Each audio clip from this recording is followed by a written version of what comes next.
ദേശീയപാതയിൽ മണ്ണൂത്തി ഇടപ്പള്ളി മേഖലയിലെ ഗതാഗത കുരുക്കിനെ തുടർന്ന് ഏർപ്പെടുത്തിയ പാലിയേക്കരയിലെ ടോൾ വിലക്ക് നീട്ടിയിരിക്കുന്നു ഹൈക്കോടതി. ഈ മാസം 30 വരെ ടോൾ പിരിക്കേണ്ട എന്ന ഡിവിഷൻ ബെഞ്ച് ഉത്തരവിട്ടു. ജില്ലാ കളക്ടറുടെ റിപ്പോർട്ട് പരിശോധിച്ചാണ് കോടതി നടപടി.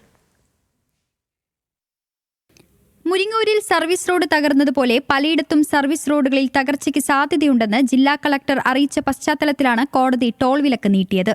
അപകട മേഖലകളിൽ ബാരിക്കേഡ് സ്ഥാപിക്കണമെന്ന് നിർദ്ദേശിച്ചിരുന്നെങ്കിലും നടപ്പായില്ലെന്നും ജില്ലാ കളക്ടർ അറിയിച്ചു. എന്നാൽ റോഡിന്റെ അറ്റകുറ്റപ്പണി പൂർത്തിയായതാണെന്നും തടസ്സമില്ലാതെ ഗതാഗതം ഉറപ്പാക്കിയെന്നും ദേശീയപാത അതോറിറ്റി നിലപാടെടുത്തു. ടോൾ പിരിവ് പുനരാരംഭിക്കണമെന്നായിരുന്നു NHIയുടെ ആവശ്യം. എന്നാൽ റോഡിന്റെ സുരക്ഷ സംബന്ധിച്ച് കൂടുതൽ വ്യക്തത വേണമെന്ന തൃശൂർ ജില്ലാ കളക്ടറുടെ നിലപാട് പരിഗണിച്ചാണ് ടോൾ വിലക്ക് തുടരാൻ ഡിവിഷൻ ബെഞ്ച് തീരുമാനിച്ചത്. ഹർജി ഈ മാസം 30 വീണ്ടും പരിഗണിക്കും. കോൺഗ്രസ് നേതാക്കളായ ഷാജി കോടങ്കണ്ടത്ത്, ജോസഫ് ടാജറ്റ് എന്നിവരടക്കം നൽകിയ ഹർജികളാണ് കോടതിയുടെ പരിഗണനയിലുള്ളത്. Legal desk, news Malayalam.